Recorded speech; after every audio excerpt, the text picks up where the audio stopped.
Hello student, मी आज सांगणार आहे डायलॉग रायटिंग कशा पद्धतीने सोडवायची आहे. सो स्टुडंट, अतिशय सोपा 5 मार्क खूप सहज मिळवून देणारा हा प्रश्न असतो. बघूया तर कसे हे 5 मार्क्स पटकन मिळवता येतात. सो मी गोदावरी तुमचं स्वागत करते. बघा, डायलॉग रायटिंगचा क्वेश्चन परीक्षेत कसा येतो ते आधी समजून घेऊया. उत्तर कशा पद्धतीने लिहायचं. याचे 3 बीट्स येतात. पहिला असतो हा ए बीट. याच्यामध्ये तुम्हाला जम्बल्ड सेंटेन्सेस दिलेले असतात. जम्बल्ड सेंटेन्सेस म्हणजे एकाखाली एक सेंटेन्सेस दिलेले असतात. त्याची आपल्याला प्रॉपर ऑर्डर लिहावी लागते. जसं की बघा, इथे वेगवेगळे वाक्य दिलेले आहेत. I selected a Punjabi folk song. Have you participated in any cultural event. खालीवर वाक्य आहेत हे. मग ह्या 4 पैकी पहिल्या नंबरचं वाक्य कोणतं येईल ते आपण पाहायला हवं. सो त्यासाठी बघा, थोडंसं जर आपण काळजीपूर्वक पाहिलं तर तुम्हाला लक्षात येईल की आपल्याला पहिल्यांदा हे बीट लिहावं लागेल. Have you participated in any cultural event. तू एखाद्या कल्चरल इव्हेंटमध्ये भाग घेतला आहेस का.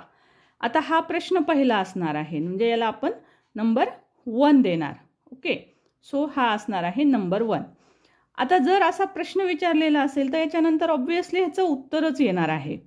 सो सिमिलर टाईपचं उत्तर पाहूया. Yes, I have participated in a group dance event. So हे असणार आहे तुमचं 2 नंबरचा आन्सर. त्याच्यानंतर आता 1 नंबर आणि 3 नंबर राहिलेला आहे. पण हा एक प्रश्न आहे आणि हे उत्तर आहे. सो अगोदर प्रश्न असणार आहे. म्हणजे जर तुम्हाला फारसा अर्थ समजत नसेल तरी तुमच्या हे लक्षात येईल की प्रश्न आधी विचारतो आपण आणि नंतर उत्तर लिहितो. म्हणजे हे 3 नंबर असणार आहे आणि हे 4 नंबर असणार आहे. मग आता हे लिहायचं कसं. तर पहा, हे वाक्य लक्षात घ्या. हे सुरुवातीला आलेलं आहे. आता हे 1 नंबरचं वाक्य पहिल्यांदा लिहायचं आहे. कसं लिहायचं आहे ते मी तुम्हाला दाखवते. Okay, so see here. So पहा, इथे आपण कशा पद्धतीनं आन्सर दिले होते. जसं आपण इथे हे 1 नंबरचं लिहिलं होतं ना. सो इथे पहा, हे पहिलं आलेलं आहे. Have you participated in any cultural event. त्यानंतर आपण 2 नंबर दिला होता. पहा इथे, yes, I have participated in a group dance event. So इथे आलेलं आहे yes, I have participated in group dance event. नंतर प्रश्न, नंतर उत्तर. यामध्ये एक ट्रिक तुम्हाला सांगते स्टुडंट. कधी कधी एखाद्या वेळेस खूप जम्बलिंग सेंटेन्सेस येतात. त्यावेळेस कोणतं आधी येईल हे कळत नाही. तर अशा वेळेस लक्षात घ्यायचं आहे की याच्यामध्ये एकतर प्रश्न आणि उत्तर, प्रश्न आणि उत्तर याच स्वरूपाचे वाक्य दिलेले असतात, डायलॉग्स असतात. सो त्यामुळे प्रश्न आधी येणार आहे, एवढं लक्षात घ्या. त्यामुळे जे प्रश्न प्रकार असतात, म्हणजे प्रश्नार्थक वाक्य जे आहेत ते आधी पाहायचे. जसं की पहा, इथे तुम्हाला दिसतील, हा एक प्रश्नार्थक वाक्य आहे, हे एक प्रश्नार्थक वाक्य आहे. आता हे 4 वाक्य आहेत, यातलं प्रश्नार्थक वाक्यच आधी येणार ना. त्यामुळे तुम्ही विचार करत असताना पहिले ह्या 2 वाक्यांचाच विचार करा की प्रश्नार्थक वाक्य कोणतं येईल आणि पहिले प्रश्नार्थक वाक्य शोधा. मग त्याचं उत्तर कोणतं येईल ते 2nd नंबरचं असेल. या पद्धतीनं जर शोधलं तर तुम्हाला खूप सोपं जाईल. ही ट्रिक जरूर फॉलो करा. सो आता आपल्या यातलं 2nd बीट बघूया. So see here. आता दुसरं बीट असतं ह्याच्यामध्ये, complete the dialogue. Okay, complete the dialogue. Do you like to watch movies. आता आपल्याला इथे महत्त्वाची गोष्ट लक्षात ठेवायची असते, ती म्हणजे पूर्ण वाक्यात उत्तर द्यावं लागतं. बी मध्ये पूर्ण वाक्यात उत्तर द्यावं लागतं. काही स्टुडंट लिहितात यस आय लाईक किंवा नुसतंच लिहितात यस. सो असं जर लिहिलं तर तुमचं उत्तर रॉंग असेल किंवा त्याला फुल मार्क्स पडणार नाहीत.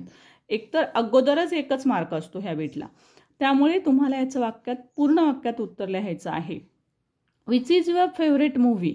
इथे पण मूव्हीचं नाव लिहा आणि याचं पूर्ण वाक्यामध्ये उत्तर लिहिणं अपेक्षित असतं.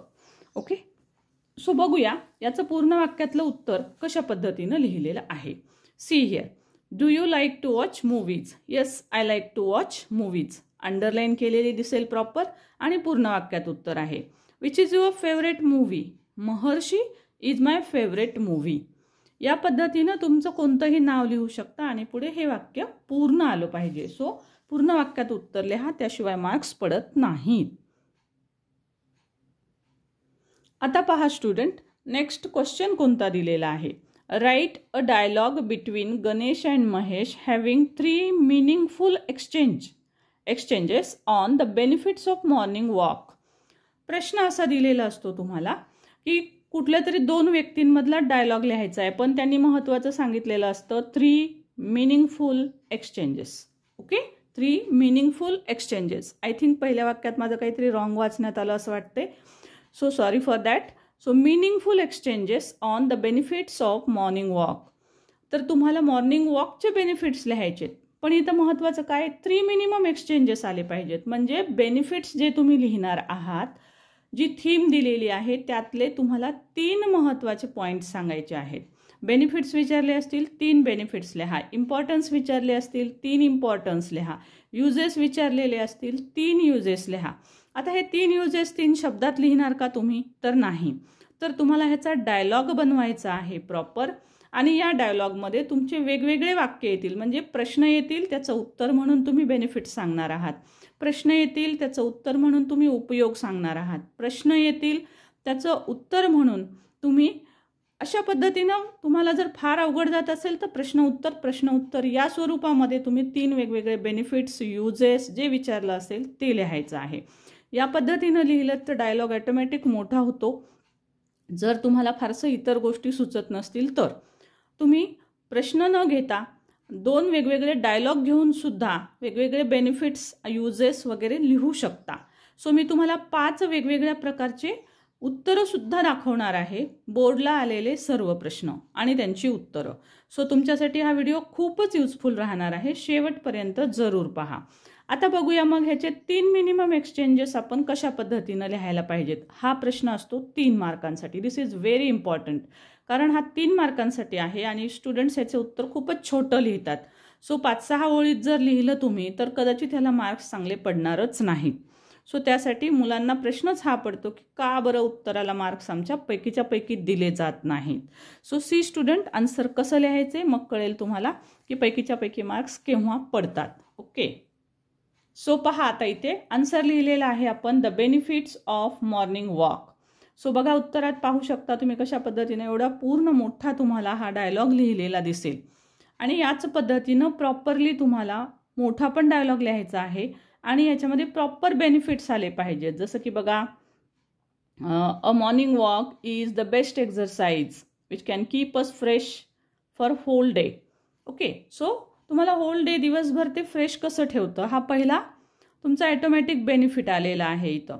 त्यानंतर पहा, महेशनं एक सेंटेन्सच लिहिलेला आहे, इथे प्रश्न उत्तराच्या स्वरूपात नाही लिहिले. सो गणेशनं एक डायलॉग म्हटलेला आहे, महेशनं त्याने आणखी त्याला एकतर उत्तर दिलेलं आहे किंवा त्याने त्याचा एखादा डायलॉग म्हटलेला आहे. तशाच पद्धतीनं पुन्हा गणेशनं अजून एखादा पॉईंट सांगितलेला आहे, जसं की it is light exercise and is highly beneficial for physical fitness.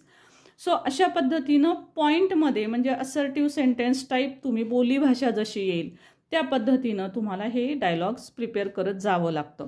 इथे पहा, तुम्हाला कुठेही प्रश्न आणि उत्तर असं तयार केलेलं दिसणार नाही. इथे गणेशने एक वाक्य म्हटलेलं आहे, महेशने एक म्हटलेलं आहे, त्याच्याशी संबंधित पुन्हा गणेशने एक वाक्य म्हटलेलं आहे, महेशने दुसरं वाक्य म्हटलेलं आहे.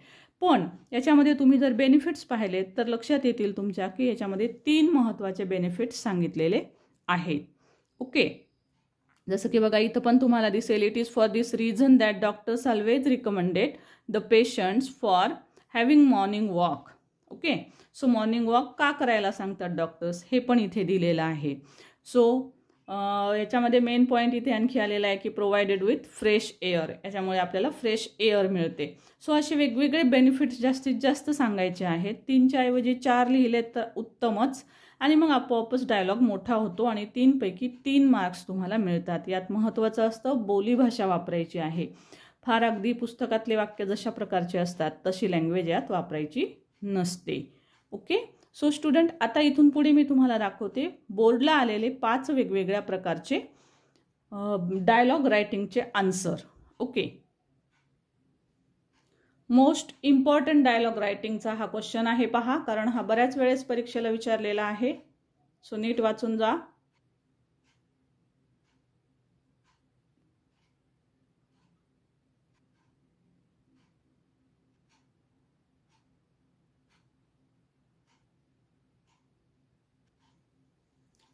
हे होते 5 डायलॉग रायटिंगचे बोर्डला आलेले प्रश्न आणि त्याची उत्तरं. स्टुडंट्स, अशाच प्रकारचे सर्व व्हिडिओज आपण अपलोड केलेले आहेत ज्याच्यामध्ये अगदी क्वेश्चन वाईज लँग्वेज स्टडी असतील तर बोर्डला आलेले 5 वर्षाच्या लँग्वेज स्टडीचे आन्सर, पॅसेजेस असतील तर बोर्डला आलेले 5 पॅसेजेस मागील 5 वर्षाचे असे सर्व आपण एकत्र दिलेले आहेत। त्याच प्रकारे बोर्डला आलेल्या 5 प्रश्नपत्रिका मागील वर्षाच्या 5 प्रश्नपत्रिकांचे सुद्धा मी तुम्हाला एकत्रित व्हिडिओज अपलोड करून ते दिलेले आहेत। सो हे सर्व काही बोर्डला आलेलं मागील 5 वर्षांचं जे आहे ते प्रश्नपत्रिका 5 प्रश्नपत्रिकांपासून क्वेश्चन वाईज सुद्धा मी तुमच्यासाठी अवेलेबल करून दिलेलं आहे। एक्झामला जाताना फक्त आणि फक्त आपले व्हिडिओज पाहायचं काम आहे। तुम्हाला बाकी कुठेही अभ्यासाला काहीही ओपन करायची गरज नाही।